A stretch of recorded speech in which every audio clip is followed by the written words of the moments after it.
Hey guys, it's a beautiful day in Oklahoma. Thank goodness.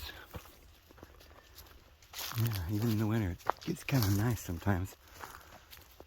No coat on out here today, although it can be a little chilly in the shade.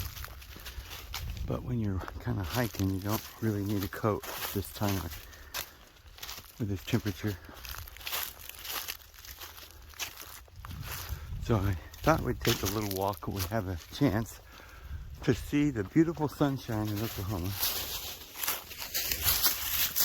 And there's Miss Blue. Where's Bear? There's Miss Blue. And there's Miss Boots. Bear! Where's Miss Bear? Come on. I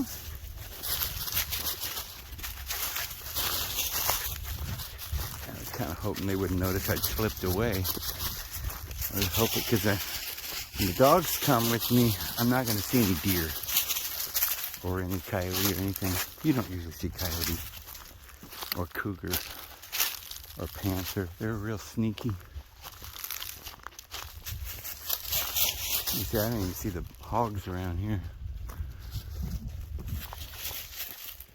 I haven't seen the hogs, and since I've been here, I've never seen hogs. There used to be turkeys all through here, like herds of them when I first came here. And armadillo, I'd see them running around. But the dogs, they scare them off. So they don't come around much right around my cabin. There's not too much wildlife because the dogs will go out there and chase them away.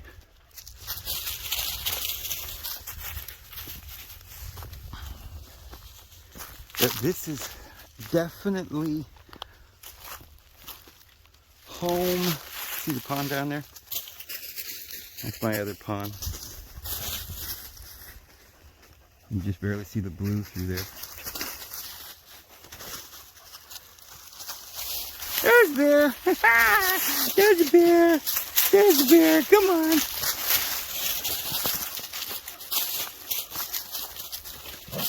And I was noticing coming up the road earlier today, there seems to be a lot of small cedars about that tall growing everywhere. And I'm wondering if the climate's changing and the cedars are coming up because there's so many little ones growing. And I don't know if they just, when they get mature, die off or something. But there seems to be a lot of them coming in underneath the oaks. Over time, the climates change. They get drier or wetter. And certain species will take the upper hand. And the other ones will kind of die off for a while or something. So I can actually see this area being a lot of, at some point, in maybe 1,000 years or something, it would change a lot, and there would be a lot more cedars and pines in the area. I mean, we have a lot of cedars. When the leaves go away, like you can see, there's cedars back in there. There's one there, and I have one there. There's one over there. So they're placed all throughout here. And then on some hills, they're just thick with cedar, and there's no oaks. But thank goodness I got mostly oaks here. I like the cedars, though. I wouldn't mind having a patch of cedars. But I don't have any loblollies, or what you would call them, on my property. Down the road, they're everywhere, but right here, on this particular area,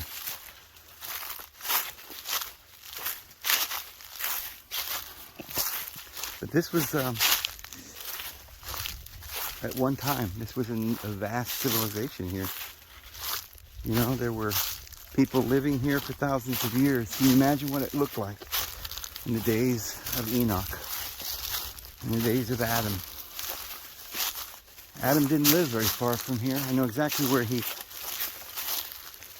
is coming to return to the earth. Something that Christianity doesn't know about. It's because we were never allowed to have our book of Enoch.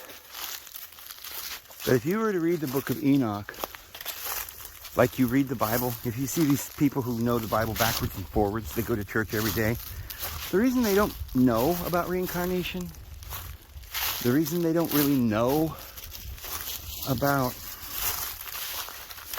the city of Enoch and different aspects of the truth that they've never been told, because they removed the most precious and plain parts of the scriptures, the deeper mysteries, to keep mankind kind of in the dark about what's really going to happen.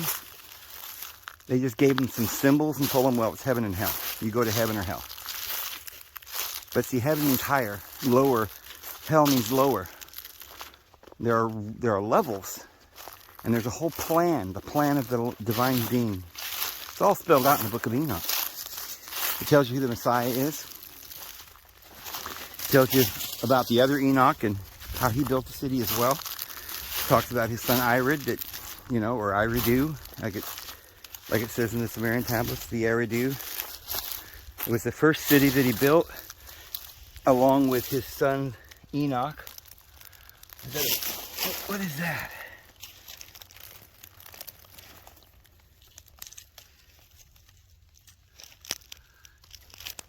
Isn't that weird?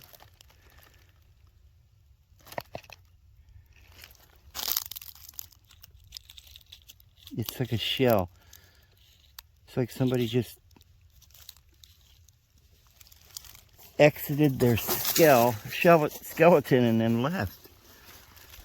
Kind of like a crab does. It almost looks like a potato bug, but then it almost looks like a bee too. I'm not really sure what that was.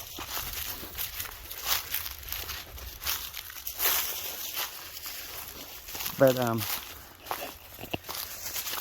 yeah, so we know of this, the Sumerian tablets talking about Eridu, and they made the Garden of Eden there. Well, that puts it all together, because our Bibles tell us that Enoch, from Cain's son Enoch, built the city, and his son was Irid. And so we know that Adam had to have lived somewhere much further west, at the other end of the earth, in a place that was destined by our Father in heaven to preserve as a place of refuge for the world. It's where mankind began, it's where we'll end, and it's here. Not far from Oklahoma, where I'm at, but all along the Mississippi. I suspect that there was a massive city where present-day New Orleans is. And it's odd to me how fate will name the cities the same name all over again. Why do we call it Orleans? Because Or means light, the city of light, like Jerusalem. And so the city of light represents the sun, or the light, where the top chakra, where the sun shines. It's kind of funny. You see a lot of people today that follow astrological or astrotheology or something, as they call it. And they always confuse the heart chakra with the sun. See a lot of pictures that follow the Kabbalistic teachings of Third Enoch.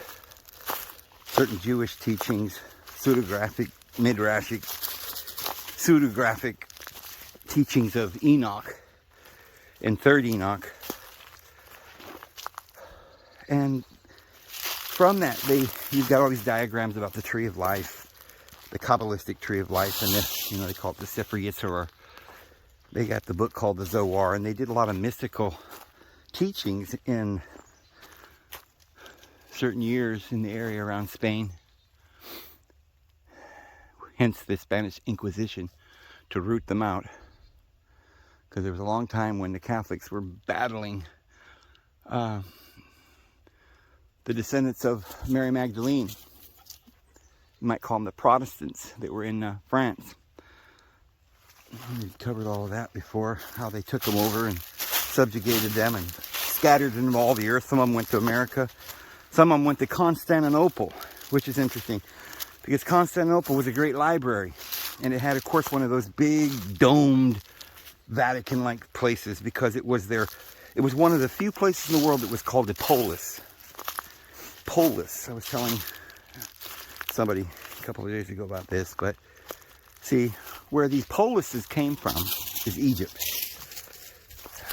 Well, originally the city of Ra. When the Greeks went down there and took it over, they renamed it Heliopolis. Polis means city or city-state, not just a city.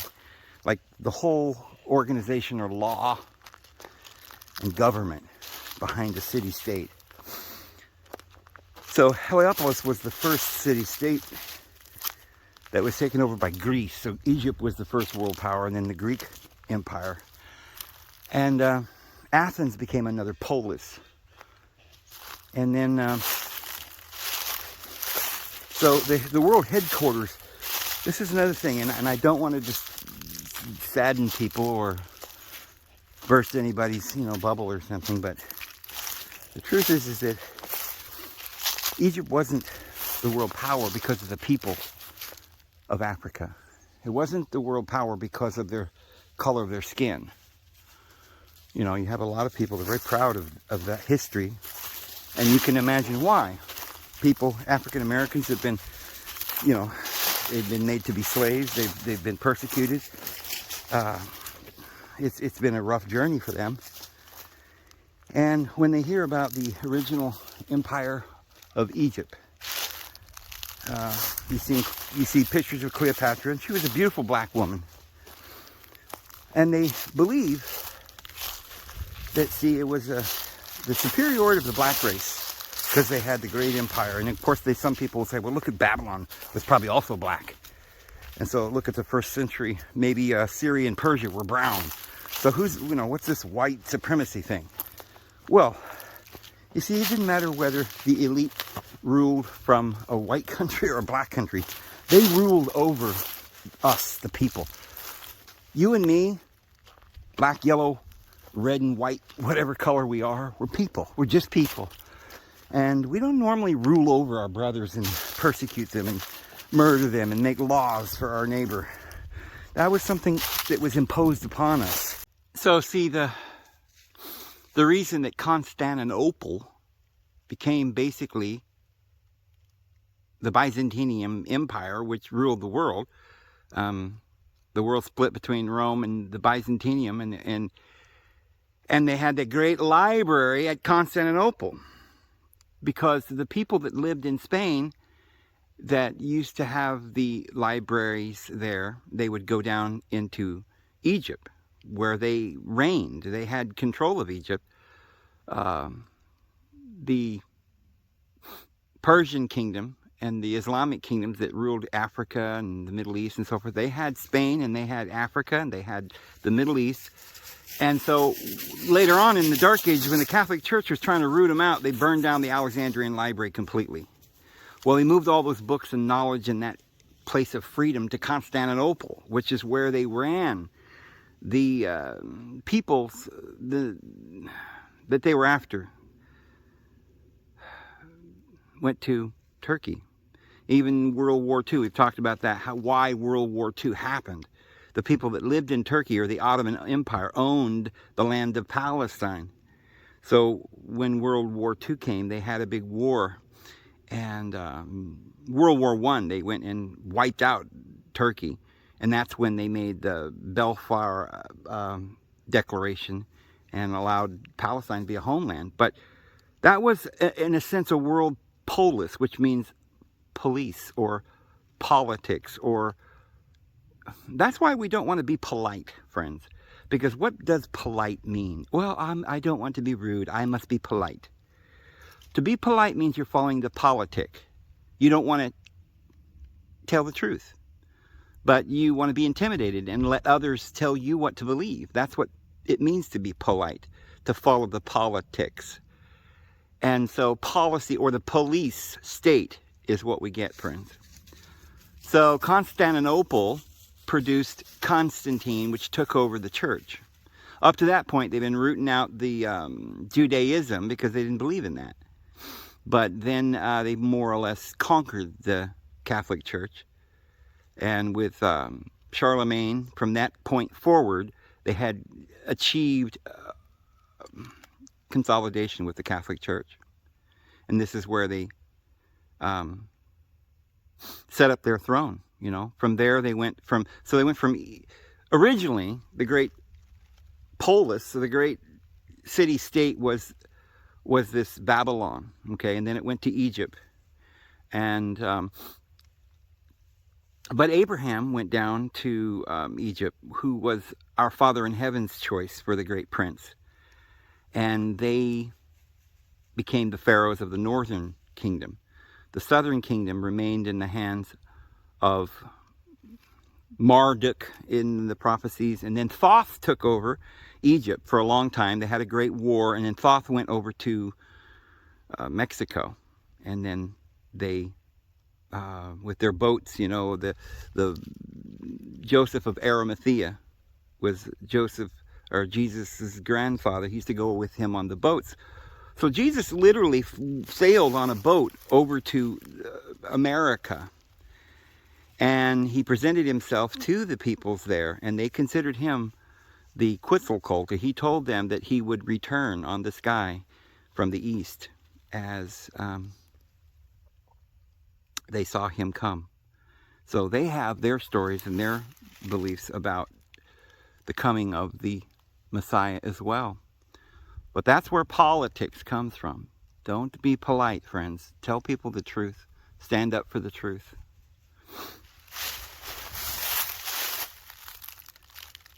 So, the elite, which were, as all the prophecies say, literally descendants of the gods.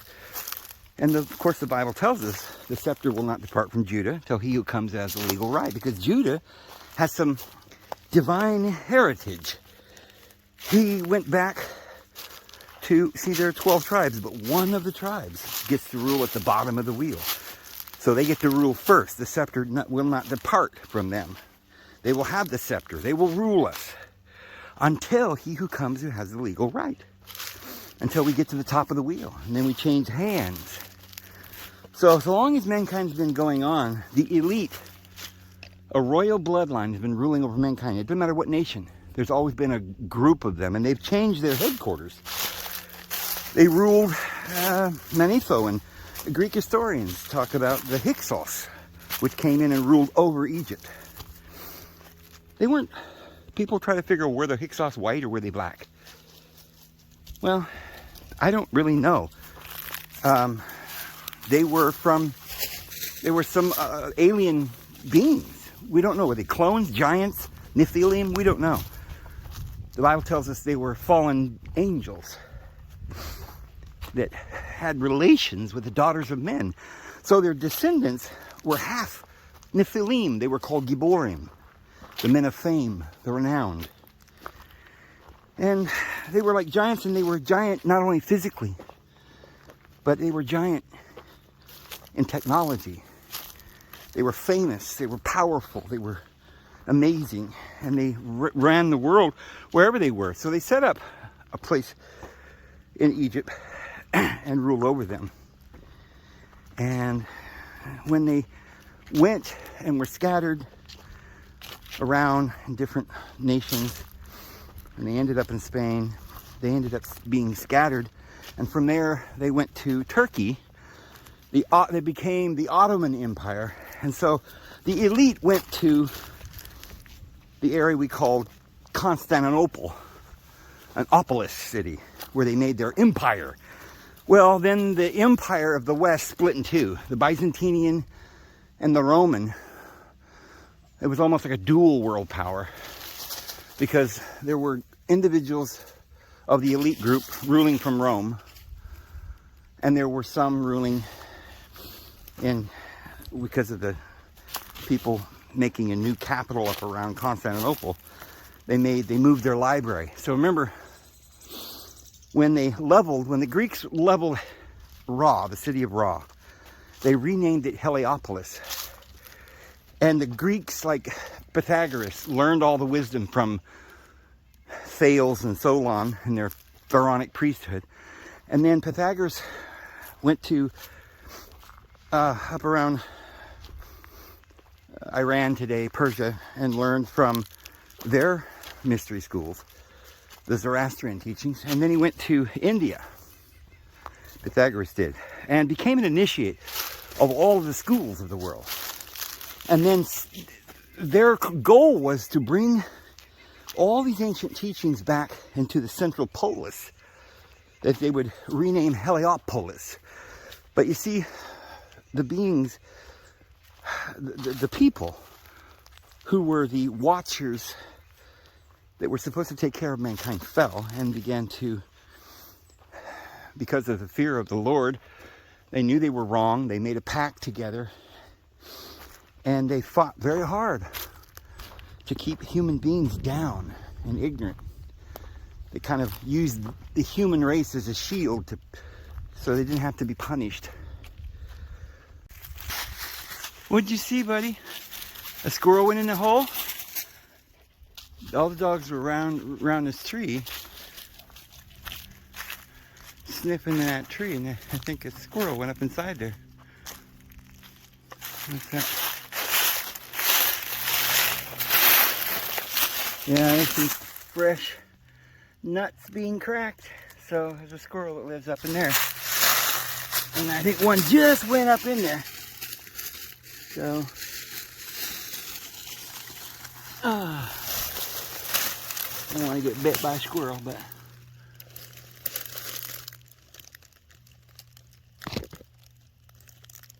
I can't see. Huh. I tell you what, all the animals are out today. To the vines. Going up the trees there. Okay.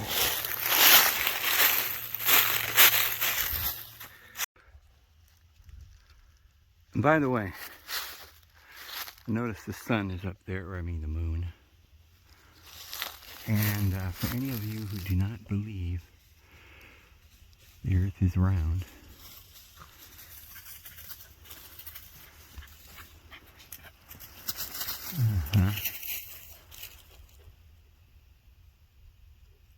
that's the moon.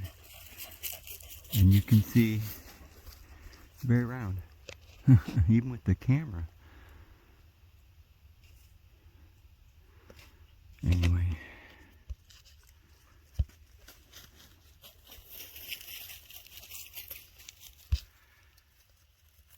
Boy.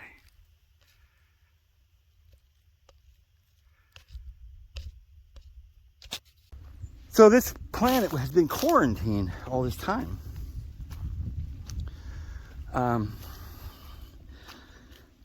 Until we can get rid of the giants. That's why the flood came. Because a lot of people think that everybody on the earth died in the flood, except for 8 people. Not only is that not true, literally, like we find every nation, even the people in America who have their stories of the flood, which they probably didn't just, they may have gotten their stories because of their ancestors back to Noah. But their stories are a little different. They all tell a similar story about how they overcame and survived the flood.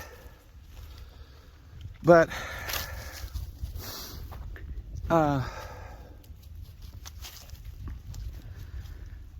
there's another thing that most people don't know, because again, Christians aren't allowed to read the book of Enoch. And if you read the book of Enoch, all 3 of them, because they're all important. And if you were allowed to read the book of Jasher and Jubilees, which has excerpts from the book of Noah and the book of Adam, you would find out that the 144,000 that the book of Revelation talks about is in the book of Jasher. And they were all the children of Adam. And they went with Enoch to a mountain. And Enoch said, go back. I'm ascending to the Father. The world's going to bring the Lord's going to bring a flood. And I've received all this information. He was telling everybody, and they loved him so much. He was like their Messiah. He glowed like the sun as he was standing there before them. And all the people said, "Oh, Master, don't leave us." But Enoch, he had pity upon them, and he told the Lord, he says, "Lord, these people, they love you, and I can't leave them." And the Lord said, "Don't worry, son. I'm going to protect all of you, all of my children." And he took the entire 144,000, with the seventh in line from Adam, Enoch, who was now the initiated prince. Because something that people don't understand, because they don't read the book of Enoch, is this Enoch was the Messiah. But here's the kicker. He's not the greatest human that ever lived. What? Jesus is not the greatest human? Why, you speak blasphemy, Dave. Oh, don't worry, friends. My Lord Jesus would never mind me extolling his father, who was Adam. And if you read the book of Enoch, it becomes very clear that Adam and these 7 archangels, Uriel, Raphael, Gabriel, are the 7 archangels who were once men. And Michael is Adam. And so Seth would be Noah.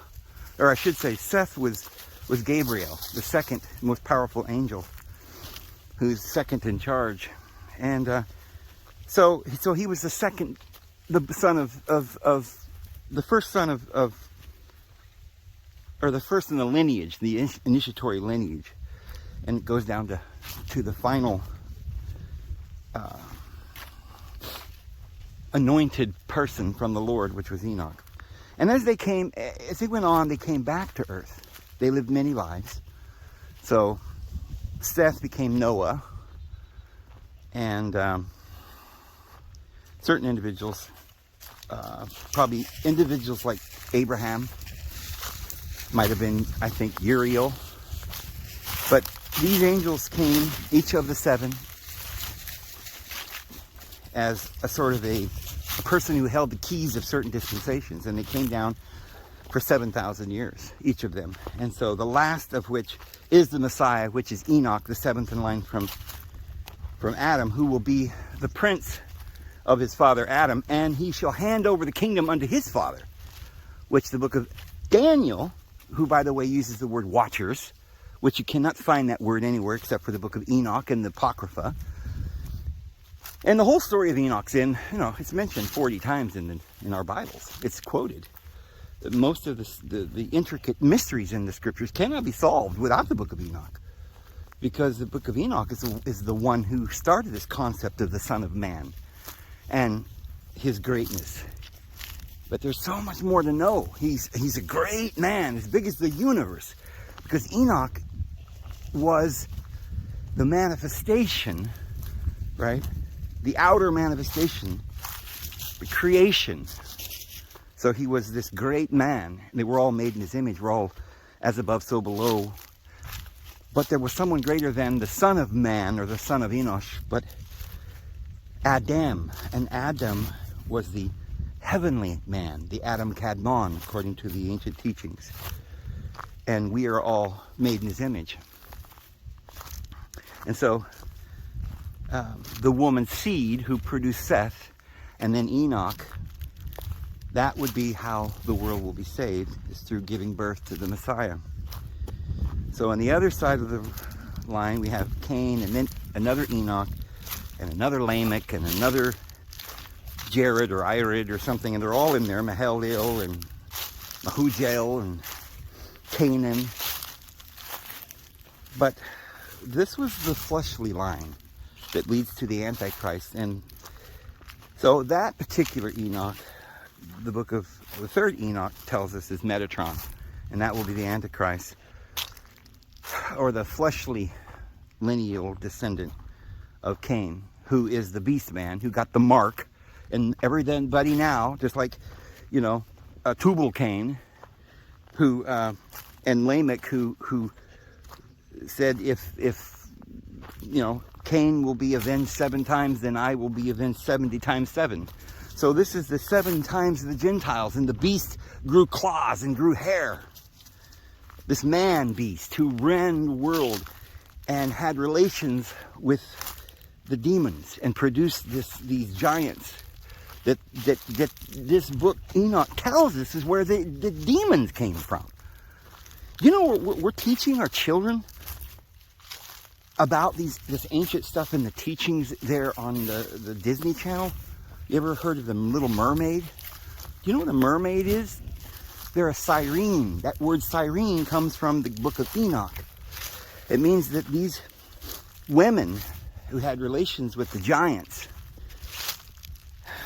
they sinned just like the giants did. They did it willingly, evidently, because they had children and they raised their children. They didn't run away. They ended up becoming mothers of other lineal descendants of gods. I mean, they believed in their faith and they worshiped their God, Yahweh. And our Father in heaven punished them as well as the giants to become sirens. Or in other words, they're kind of half otherworldly. They manifest only in your dreams and they lure the righteous so that they can have some kind of relations and drag human beings down into their world below the surface of the water, which is the lower realms. And so this is where the spirits came from. We have a group of spirits that are the higher ranking demons that were the original giants. But they were cast into Tartarus, into the bottomless pit, which they're going to come out here in the Great Tribulation. And with them will come their armies, which is the Bible says 10,000s of his saints and myriads upon myriads are around our Father's throne. What are them? They are the stars, friends. That's how many stars there are. If you look in the sky, there are myriads upon myriads, hundreds of millions, billions of stars, and they're all the children. The stars are the sons of God who clap their hands for joy at the creation, at the founding of the world, as it says in Job. But all throughout the Bible, it tells us that we were stars originally. And some of the stars fell from heaven. So there are a third of the stars, the original creation, the vast billions of beings in the universe who were once reflections of the great Son of God. They did not know that they would, the Lord's plan to come down and become mortal, each and every one of them, that they might become like God, knowing good and evil, that they might grow and have an enlightenment, partaking of this world and learning what is good from bad and growing in grace and in truth. So when the first man went to the earth, it was the greatest. He was the firstborn among all creation, right? The firstborn in all things. And so the firstborn were set on the earth. Remember what Jesus said when he was on the earth? I do only what I see my Father doing. Right? I do only what I see my Father doing. Well, who is your Father? Well, if you had known him, you had known me. Because you don't even understand who I am. And how will I be able to explain you about my Father, you know? Because you don't understand love. Your father is the devil. He's a liar and a murderer, and you wish to do the lusts of your father, who was Yahweh from the beginning and wanted to murder and make us all slaves. But my Father is love. And so he partook of flesh and blood, as did his brethren, firstborn among many brethren. We're all here as the great plan. And the great plan was that after 7 generations, when Enoch was lifted up with all the 144,000 who were the first fruits among men, some of the angels, not knowing the plan, that they will all file down in rank and get their bodies and experience this world. But they didn't know the plan. They hadn't trusted in the Lord. Their colors began to come out, and their jealousy and their pride, and they began to fall. And they said, who is this Adam down there? Well, they didn't realize it was their own Lord. They didn't want to bow. They said, he's an earthly person. You know, we're grand and great, and conscious of the light, and we're in the light. We're with the Father in heaven. We're from all eternity, and we're supposed to bow down to this man that's in this material world, in this grotesque little form down there. Well, you see, if they had recognized the plan, if they had understood, if they had humility, they would have listened and been more humble, because they would have had an opportunity to follow and become men, and then therefore receive their rank in their first estate and return into the Father. But they rejected the plan, and they would not accept the fact that the universe is all about intelligence and learning and patience and endurance, godliness, humility. And that's why when Jesus came to the earth, he told his disciples, who, by the way, were 12 of his highest chiefs from the beginning. The people that were standing around Jesus as he washed their feet were probably individuals like Seth and Enoch and others that were there with the Lord. Oh my goodness, guys. The dog just... I think this is a live possum, guys. They always play dead. I really do believe that possum right there is as live as you or I. And what they do is they don't move, because the dog chased it and grabbed it, and I told Bear to leave it alone. But I don't think that it's dead. It's just a young'un, just a baby. But I guarantee if I went over there and tried to pick it up, it'd probably bite me. But I don't know. They play dead. No, honey, leave it alone. Aww, it's so beautiful. I really kind of want one of these for a pet, but I don't think you could take a...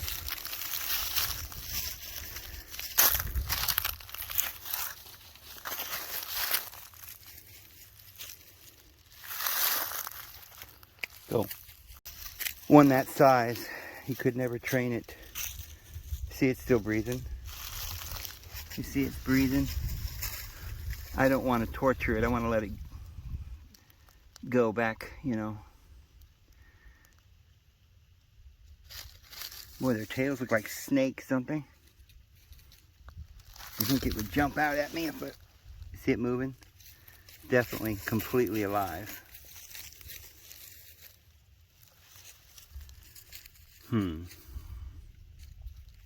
Poor baby.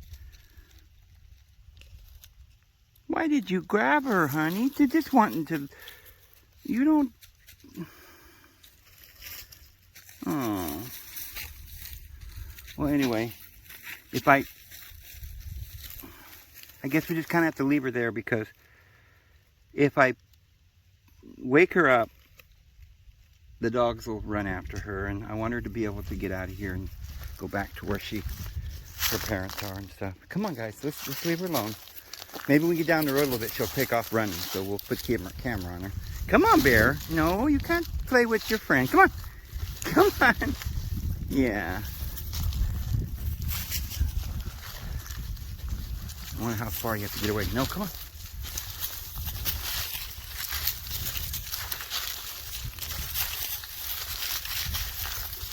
Pretty slick way that they have to pretend that they're dead. And then they hope that the animal will leave them alone. Huh. Now look at these. Sometimes I see these stones sticking up and I wonder if it's an old graveyard. You know? Is that a tomb? An ancient tomb of one of the giants or something? There's another pile of rocks over here like a monument. You know? There's even a barrel under here. It's a barrel. Huh. Might be worth digging that barrel up to see what's in there. But there's a stack of rocks over there like it's part of a temple. Look at this. You can see where these rocks are stacked in a line. You see that? Like a wall goes along here. And then it goes over there, and then there's a wall of rocks here.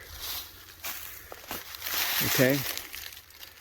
This is all overgrown for 1,000 years, but there used to probably be a temple here. I mean, I don't think those rocks would just be sitting there by themselves. See what I mean? These are remnants of a wall.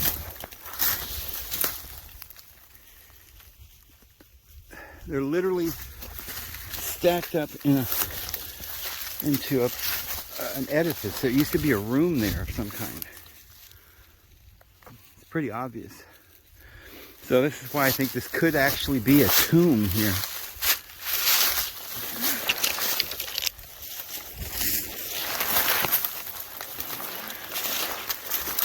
There's some kind of I don't know, maybe it's a fire pit, you know, and they put the rocks around and they had a big bonfire here, or maybe it's an altar.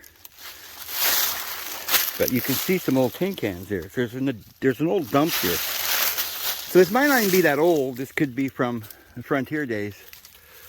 But something was built here. There's an old homestead here. Or even something maybe more ancient. Remember how they always build on top of more ancient cities below them. So, anyway, back to what we were saying. So, Jesus said, let me wash your feet. And Peter said, Lord, no, I'll never let you wash my feet. I want to wash your feet. I'm not worthy of you washing my feet. I should be washing your feet. And Jesus said, yes, but let it be so this time, because you see, the greatest among you shall be your servant. And if I, being the Lord, have come and have washed your feet, then this is why I've done this, because I want you to go and wash your brother's feet. I want you to understand that I love you. I want you to know what love is. We don't need to be proud. We don't need to lord it over one another. The greatest among you shall be your servant. I want you to follow my teachings and love one another and wash their feet. Minister to them. Feed them. Peter, feed my sheep. So,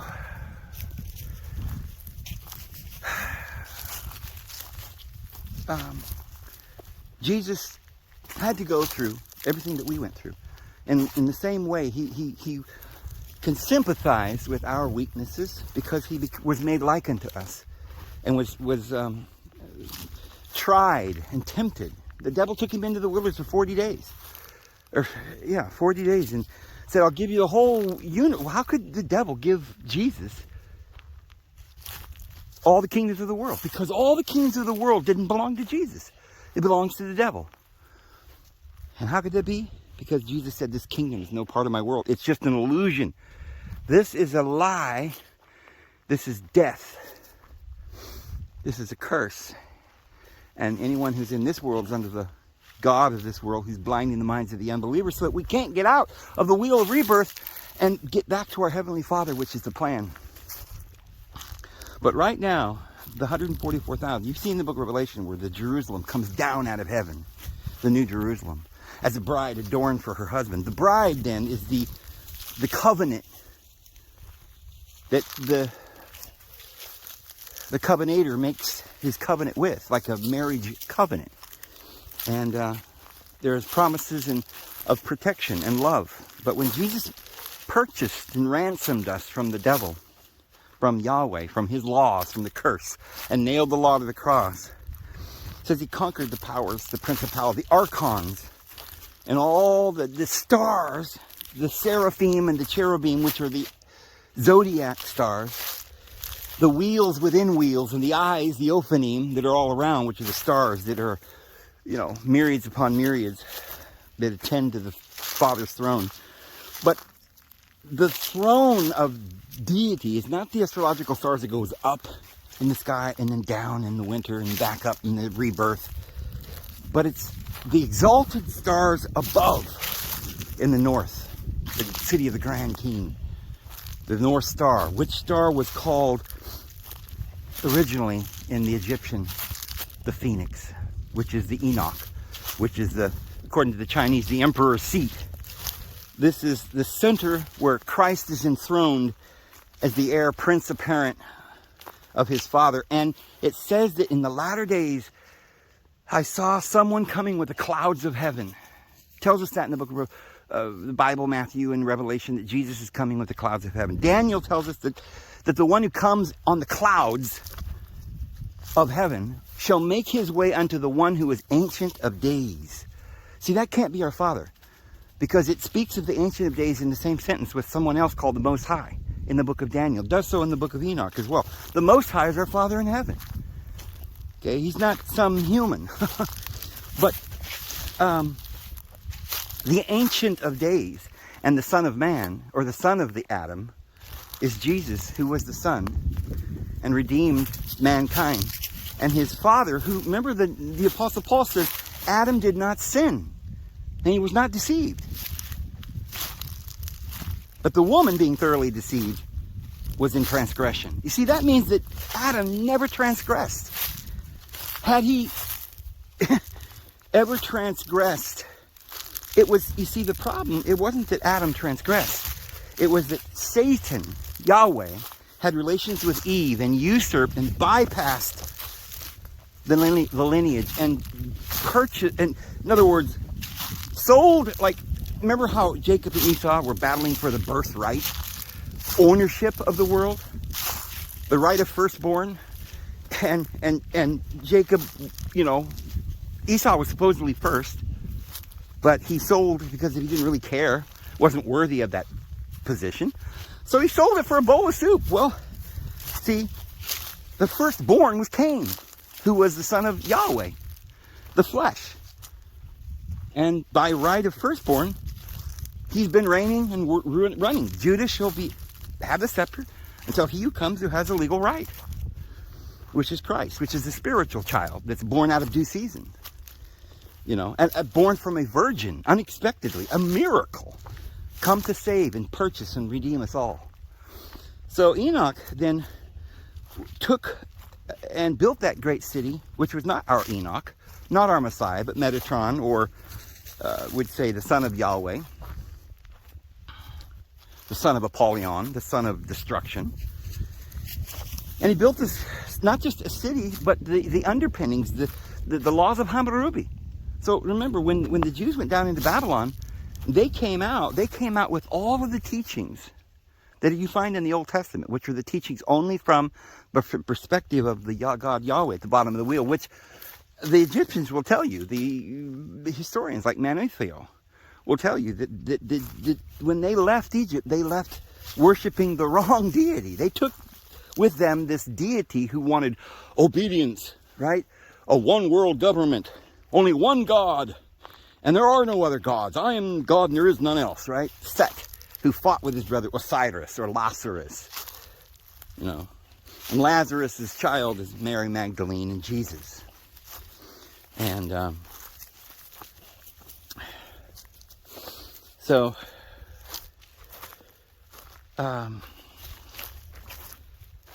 yeah. So they made that pact over on Mount Hermon, on that mountain. So what they were trying to do is take over the mountain, right? Whoever gets on top of the mountain wins the world, right? So they always were going to the top of the mountain, and God would come down on the mountain. Well, that mountain is due north, right? It's the summer solstice, and it points directly north to the pole star where his throne is, or at the North Pole, or Shambhala, or whatever this mystical city was, probably in through the wormhole at the North Pole. That's very close indeed to this world.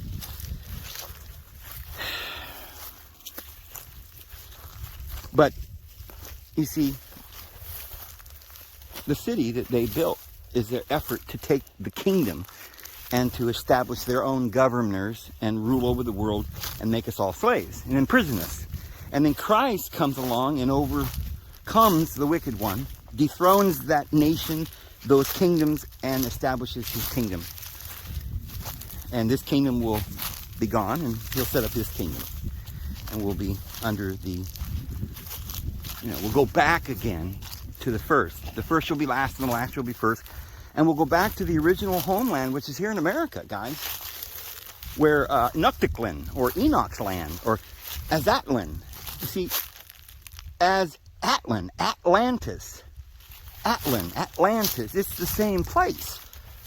The Atlantic Ocean. You cross the Atlantic, you come to the Azatlan, at the city of Tenochtitlan, which is Enoch's land. And friends, I know a lot of you say, yeah, but I looked that up, and Tenochtitlan was probably like 1400 BC, AD.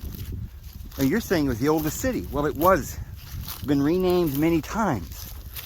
But the reason they named it Enochtitlan at that time is because they were saying this, they were acknowledging this was the original site where Enoch from Seth built his city. But it's also where they were taken up into the air. And friends, they are all here on the earth again.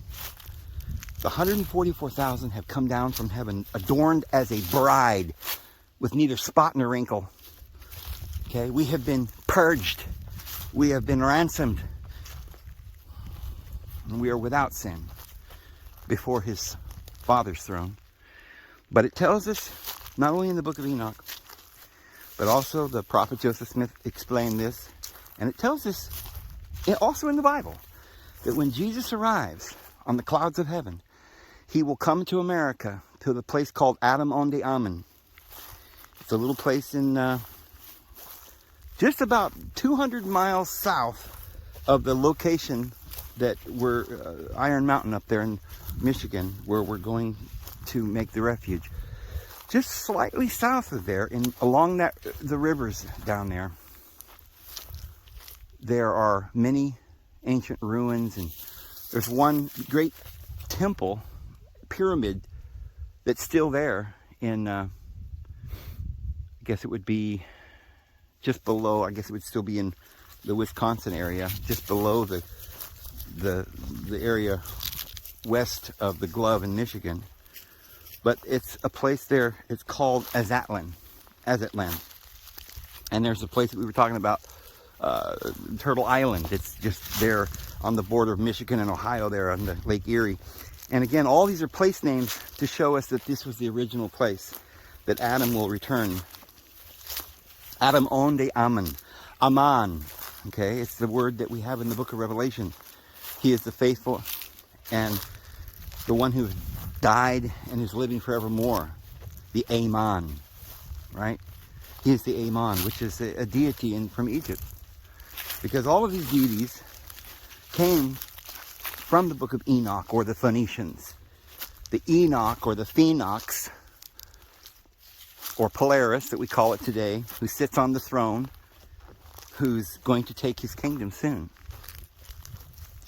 But he will come and present after Christ comes and defeats he'll come to defeat the armies of the wicked and bring in his everlasting kingdom. But he will not do that until he has been crowned the Prince of Peace by his father Adam in a little place here in America that is now truly, by virtue of the direction and guidance of the Holy Spirit, being brought to pass before our eyes. The elders are awakening. The natives that were here, the native peoples, they have sovereignty, they have rights. And though their rights have been abused and taken from them, they still have it on paper. It's still the moral truth. It's still the absolute truth that this land belongs to the native peoples and not to the foreigners who are usurping our authority and lying and deceiving and putting in place laws that are not good and that are not lawful, actually. And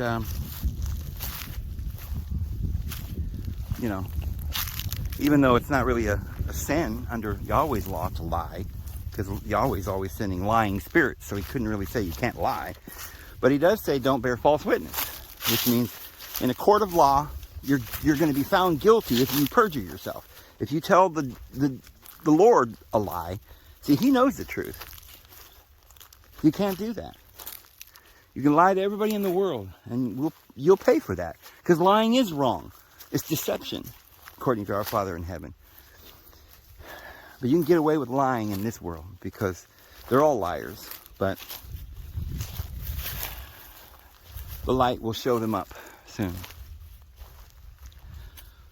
So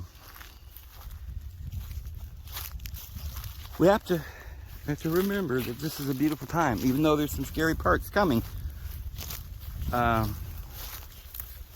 It's still amazing information and things that are going to take place here coming up.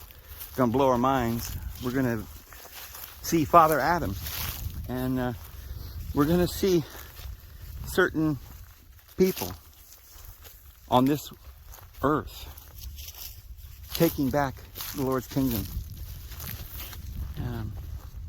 Tables will be turned here soon. A lot of people think this great tribulation is just some terrible thing that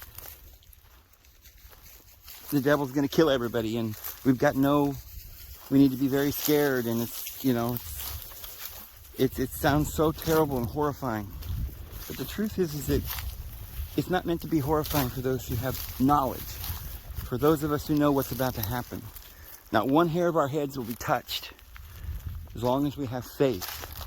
You know, we're going to win our souls through the patience. And this is the patience and the faith of the saints. And they will overcome the beast by the word of their testimony. And the two witnesses shall stand and prophesy during the tribulation, and with sackcloth, and they will shut up the heavens that it might not rain, and they'll bring fire down from heaven. They'll turn the waters into blood as often as they wish, and they'll do a great battle, a spiritual showdown, you might say, with Jezebel, with the harlot, with Babylon, with the world. And the false prophet shall hate them and lie about them and curse them, but they can't harm them. And so the world will have to make a decision. Who will you believe? Will you believe because the false prophet's going to bring fire down out of heaven too. He'll threaten people with nuclear war. He'll threaten you with an with a JAB or something. He'll threaten, I'll kill you. You get down and do an act of worship to me. I am God. But the saints won't be fazed whatsoever, because we know the truth, because we got oil in our lamps. We studied the Holy Scriptures, and we prayed, and we waited in expectation with faith. The Lord raised us up and comforted us.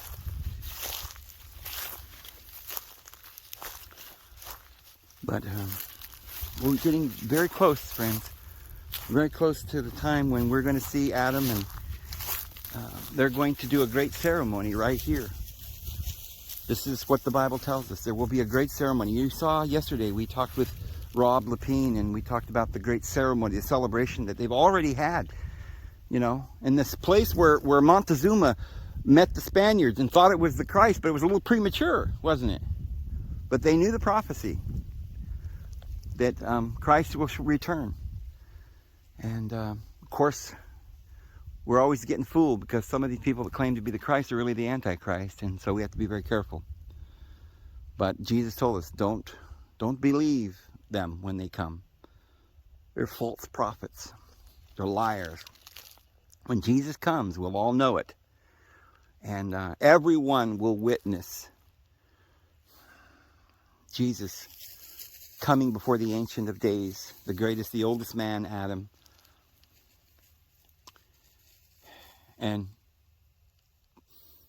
bracing and crying and weeping with all the elect as we rejoice and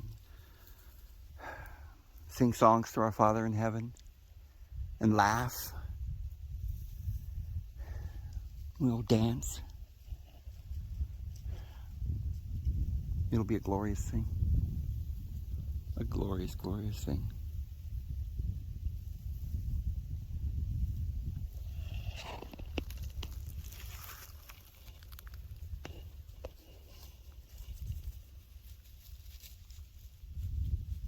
Hi, babe. What are you doing, baby? Hi, you babies. Hi. There's your Boots, Mrs. Boots. Ha.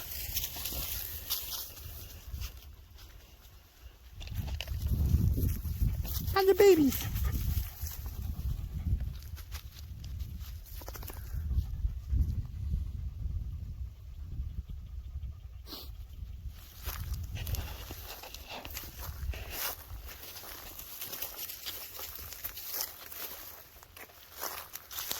So I think this whole area from, like I say, up the whole Mississippi, one of the basic hubs of this area was probably Oklahoma, along the Arkansas River and stuff. I found, some of you guys probably saw some of those videos I was doing where I was exploring some of the ancient ruins along that Arkansas River.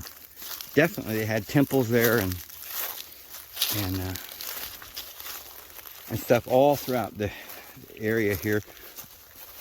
The American government originally took, it was Oklahoma that was designated as a refuge for the Native Americans originally. There's a lot of tribes here, and most of the state of Oklahoma is refuge for, you know, reservation area.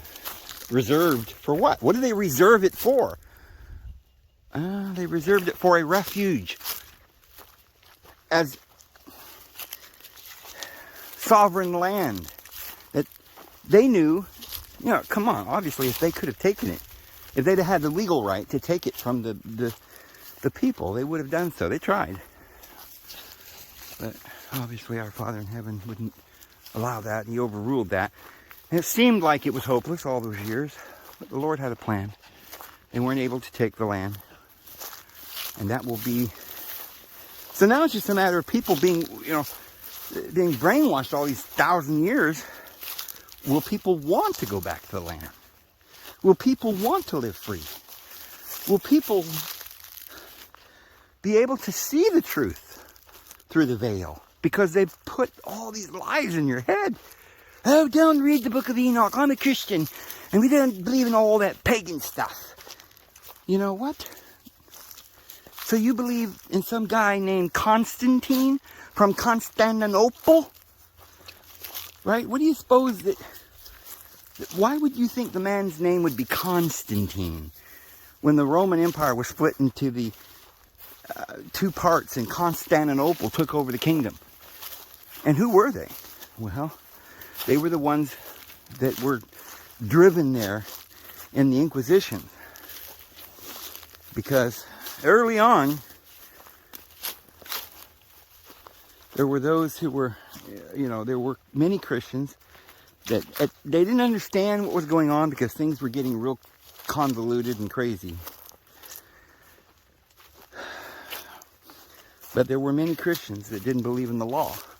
They were still remembering that they were free. And they may not have understood all of the scriptures. The Alexandrian library had been burned down and they had been run out of town, you know, everywhere they went and persecuted. But they held on to the truth. And wherever they went, no matter where they tried to preserve their teachings. And sometimes they would build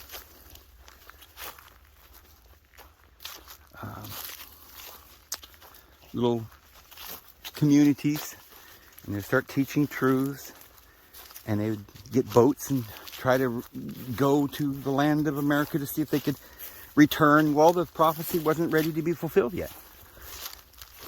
But the Lord's people have always known about the prophecy. They know all the details, but they knew the Lord's kingdom was coming soon. And,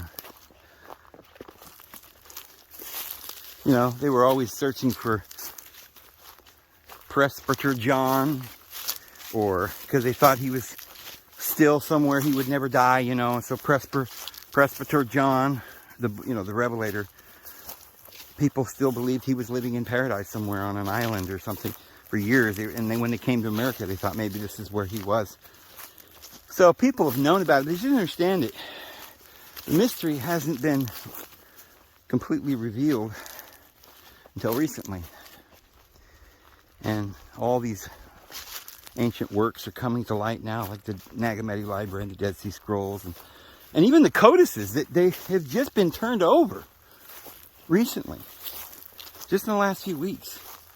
The government of Mexico and certain governments of this world are just, I don't know who's guiding them to do this. It has to be by divine intervention. But they're just giving the people back their land and uncovering these codices and these ancient works that tell us who these people were in their history. So it'll be great to see how things work out. I think for those of us who do go to the refuge when the time comes, I think we're going to see some beautiful things.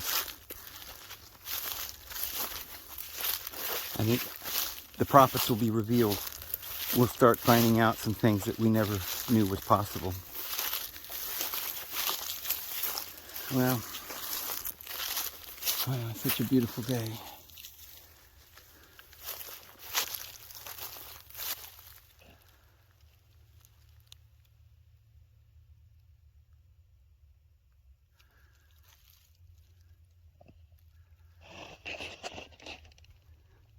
What do you see? What do you see, babe? Should we go that way?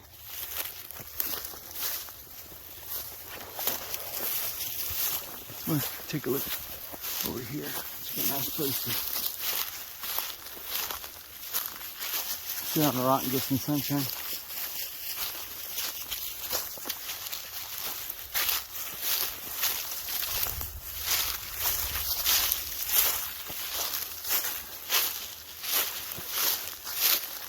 Yeah, if I was a cougar, this is where I would sit. Or if I was a coyote, and just about any little animal, I would sit right here and make my home. Nice little spot for a homestead, huh?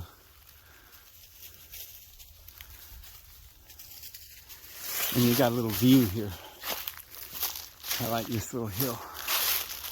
You build a cabin right here, and then you have this view. Isn't that nice? I can see, looks like a apple tree should be planted here somewhere in the homestead.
Hi, baby. What you doing, honey? You like the sunshine? Relaxing in the sunshine, huh? You like relaxing? You got any bugs on you? Make sure you're okay. You got no bugs on you? You got no bugs on you, babies? It's winter time. You feel better now?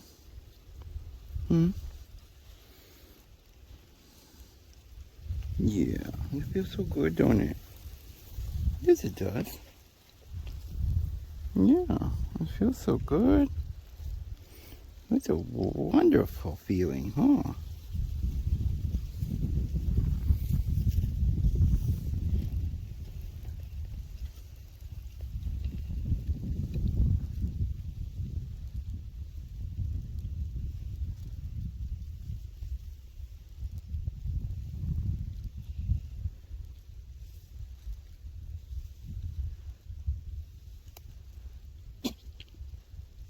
Gesundheit.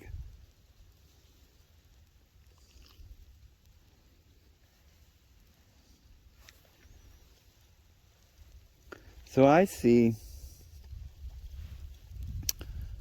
a big event occurring soon that most Christians aren't aware of. Because I don't think people understand when it says in the Bible that Jesus is coming with the clouds of heaven. It's not just saying, oh yeah, that's all. Just look for some Jesus coming in the clouds. That's all you got to do. But that's a reference to the book of Enoch. And it refers to him coming before the Ancient of Days and handing over the kingdom. And the Bible talks about handing over the kingdom to his God and his Father. You know, to his God and his Father. Remember, the gods they're a family. And it says he shall hand over the kingdom, Jesus will, to his Father, that God may be all things to all people. Because remember, it really is the race of Adam, and it's the restoration of Adam's children. And it was his son Jesus, the Son of Man, that is seen on the clouds of heaven and gaining access to the Ancient of Days, the oldest of men, you know, in the presence of the Most High. So it's not the same as the Most High. The Ancient of Days is a apocalyptic figure in the book of Enoch that is mentioned in the Daniel. Daniel mentions the Watchers, the Irie, and most of the Bible, you know, the book of Genesis doesn't mention the Watchers too much, but the book of Jasher uses that term, the book of Enoch. So some of these phrases that we have in the Bible, like the Watchers, we know then that the book of Enoch is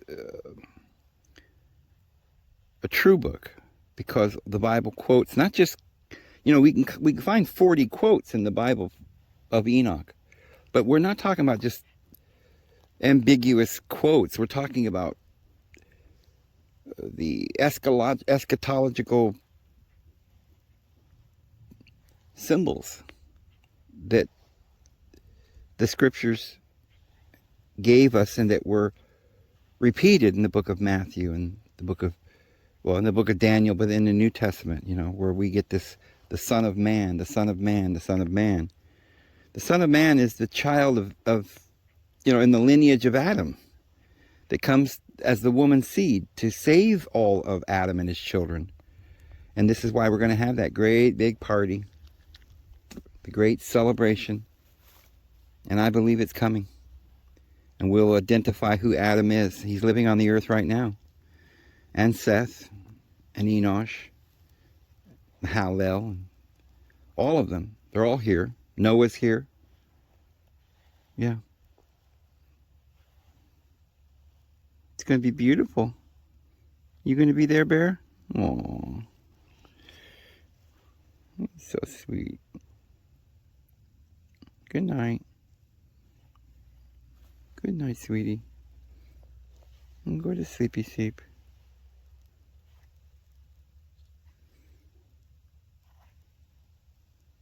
We'll see you guys. I'm going to go. Have a great day.